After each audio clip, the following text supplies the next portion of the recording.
There's something about defensive backs that sets them apart, not just from other football players, but from athletes across all team sports. It's not just about swagger or confidence. It's a deeper, almost stubborn belief in themselves, a mindset that borders on bulletproof. And after spending an afternoon face-to-face with several members of the Steelers secondary, it became even clearer why that mentality exists, and why it might be both their strength and their downfall. Now, let's rewind a bit. I went into Monday with a plan. I was heading to the South Side with one goal: focus exclusively on the secondary. No distractions, no shifting topics. I wanted to see how these guys were processing what's been, let's be honest, a pretty rough stretch. Pittsburgh ranks near the bottom of the league in pass defense, 31st to be exact. That's not a slip-up. That's a trend. So, naturally, I expected some kind of emotional response. Frustration, reflection, maybe even a hint of accountability. But what I got was something completely different. I spoke to 4 defensive backs one-on-one. No scrum, no group setting. That way, there was less chance for rehearsed answers or performative quotes. Just a conversation. And yet, what I heard could have come from a single script. Not because they were being dishonest, quite the opposite. It was raw. It was real. It was who they are. Guys like Darius Slay, Juan Thornhill, Brandon Eccles, and Chuck Clark didn't dodge the questions, but their answers weren't about scheme failures or tactical breakdowns. No one threw anyone under the bus. No one pointed fingers. What they gave me instead was a pure shot of defensive back DNA. The responses were almost poetic in their repetition. Slay, for instance, laid it out like this: we just have to keep stacking days, keep working, fix what's wrong, and show up ready to compete. That's it. That's the mindset. No dwelling on stats. No acknowledgement of rankings. No visible concern. Just belief. And you know what? That's exactly what makes this position group so unique. See, playing defensive back is different. There's no hiding. When a lineman misses a block or a linebacker misses a gap, there's usually someone behind them to clean it up. When a DB gets beat, that's 6 points. That's a highlight reel for the other guy. That's both arms in the air from the ref, with you left standing there under the spotlight. And that spotlight is brutal. You don't remember the solid coverage. You don't remember the 3-step drop and nothing open. You remember the burn. You remember the blown coverage. You remember the guy who got cooked on national TV. And that's the world they live in. So yeah, maybe it makes sense that their confidence has to be unshakable.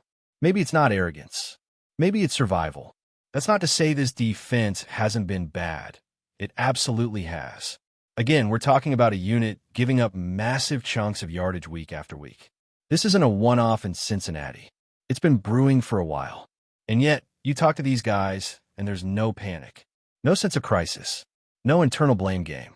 Just the same steady, stoic belief that things will turn around if they keep being who they are. And that's where I started to reflect a bit. Because while it's easy to get frustrated, easy to want to hear someone say, yeah, we've been terrible, and it's on us, there's something admirable about the way these guys carry themselves. It's not that they're in denial. It's that they've trained their minds to bounce back. Every time. No matter what. Still, this can't be the full story, can it? At some point, there needs to be adjustment. There needs to be evolution. Unshakable confidence is great, but not if it leads to stubbornness. And maybe, just maybe, we're seeing that now. Not just in the players, but in the coaching too. Because whatever defensive game plan was cooked up for Cincinnati, it failed spectacularly. Whether that's on Mike Tomlin, Terrell Austin, or someone else on the defensive staff, it doesn't really matter. The result is what matters. And the result was a pass defense that looked outmatched and outsmarted for 4 straight quarters. That's the part that leave a lingering question. Is this just an aging secondary losing a step? Is it a schematic issue? Or is it both? Because Slay, for example, is well into his 30s, 2 years older than any other starting corner in the league. And while he's had a phenomenal career, Father Time doesn't play favorites. Maybe what we're seeing is the inevitable. Or maybe not.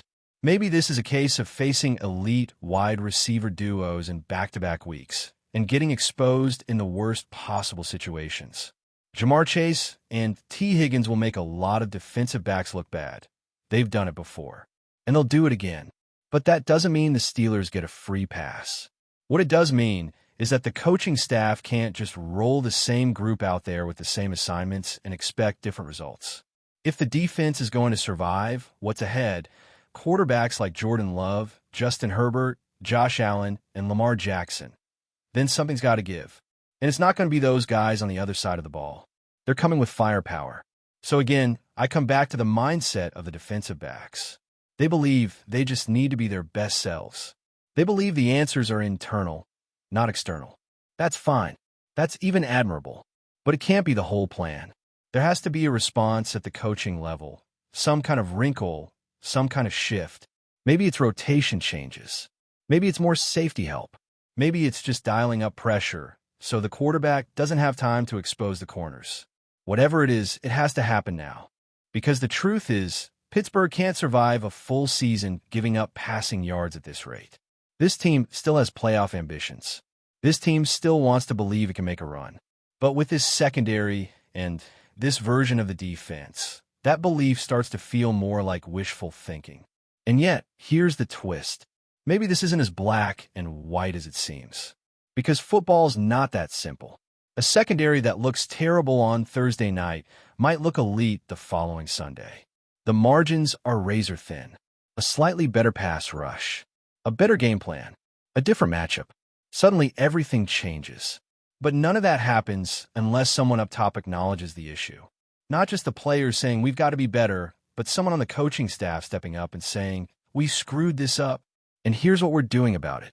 That hasn't happened yet, at least not publicly. Maybe it never will. But until it does, the questions will keep piling up. And so will the passing yards. Let's be clear, this isn't about calling anyone out. It's about recognizing that in the National Football League, confidence alone isn't enough. Swagger doesn't stop a slant route. Self-belief doesn't stop a deep post. Execution does. Strategy does. Adjustments do. And right now, Pittsburgh is lacking in all three. So while it's easy to admire the mindset of these defensive backs, and it truly is a fascinating thing to witness up close, that same mindset can become a blind spot if it's not paired with accountability, real accountability, from both the players and the coaches. What makes all of this even more complicated is the sheer unpredictability of what's coming next.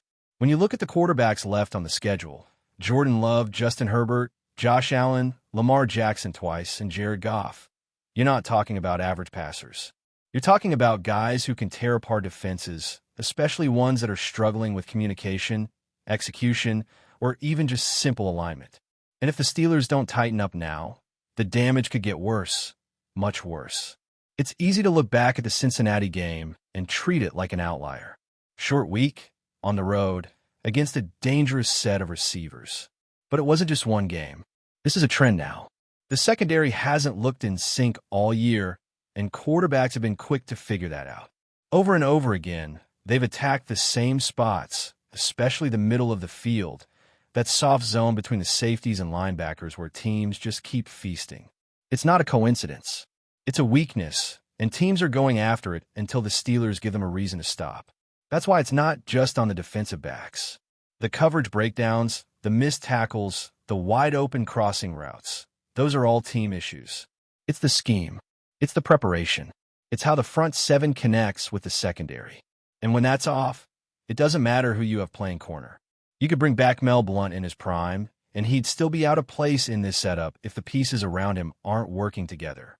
That brings us to the coaching, and specifically to Mike Tomlin and Terrell Austin. This is where the pressure shifts. It's no longer just about the players doing their job. It's about whether the staff can adapt, whether they're willing to change things, scrap what's not working, and actually disguise their looks instead of running out the same predictable shells every week. Because here's the brutal truth. The tape doesn't lie. Offenses are figuring out the Steelers' defense quickly and exploiting the soft spots with ease. The pre-snap reads are too clean. The blitzes are too obvious. The coverage rotations are either late or non-existent. That's not just a player issue. That's coaching. And the worst part? It feels avoidable. That's what makes it so frustrating. There's talent on this defense. There's leadership. There's experience. But it's not being deployed in ways that maximize its potential. Instead, it's like the staff is asking these guys to do things that don't match where they are physically or stylistically. Look at Slay again. He's a technician. He's smart, he's experienced, but he's also in the back half of his career. Asking him to play every snap in man coverage against some of the fastest receivers in the league is a recipe for disaster. That's not about pride or effort. That's about understanding your personnel and putting them in positions to succeed. And it's not just Slay. Across the board, this defense feels like it's being asked to do too much, too often, without enough creativity or adjustment to make up for what's clearly a decline in raw speed and reaction time. So what's the answer? Honestly, there may not be a single fix. This isn't a magic button situation. But what can't happen, what absolutely can continue, is the refusal to acknowledge that something is broken. Because you can't fix what you won't admit is wrong. That's what made Monday's player conversations so telling. None of them were defiant. None of them denied the reality. But they all gave answers that sounded more like affirmations than diagnoses. And that's the fine line between confidence and complacency. It's great to believe in yourself. It's necessary in a role where failure is so visible and so constant. But if that belief keeps you from seeing the bigger picture, the systemic issues, the coaching gaps, the tactical errors, then it's no longer a strength. It becomes part of the problem. And again, this isn't a talent issue. It's not a lack of desire. These guys aren't mailing it in. They're battling, but they're not being helped. They're not being schemed into success. And in the NFL, that's everything. You look at the elite defenses in this league. What do they all have in common? It's not just stars. It's not just speed. It's cohesion. It's flexibility. It's knowing how to take away what the other team wants to do, even if it means changing your identity for a week. And right now, Pittsburgh is doing the opposite. They're showing up with the same plan, daring teams to beat them. And those teams are doing it week after week. So the challenge is clear.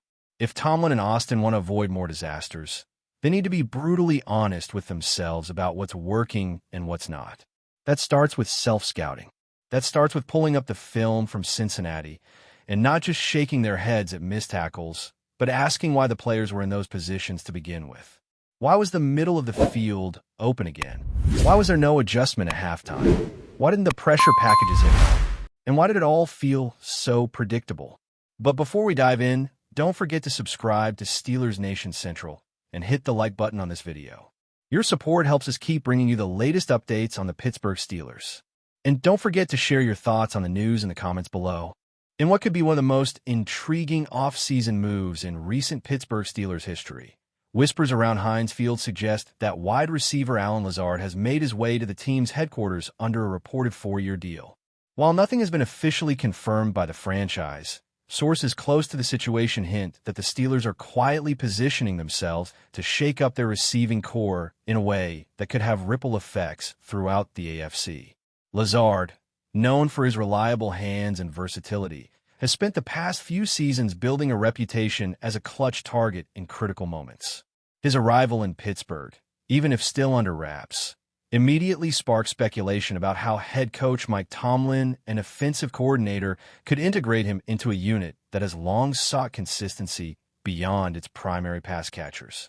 Industry insiders note that Lazard's ability to line up both outside and in the slot gives him a rare flexibility that teams covet, particularly in high-pressure playoff scenarios. The rumor mill is already buzzing with questions. Will Lazard become the new go-to option for quarterback Kenny Pickett, or is the team looking to spread the field with multiple threats to keep defenses guessing? Some speculate that this move signals a larger overhaul in the Steelers' offensive philosophy, potentially prioritizing speed and route-running precision over sheer volume of targets.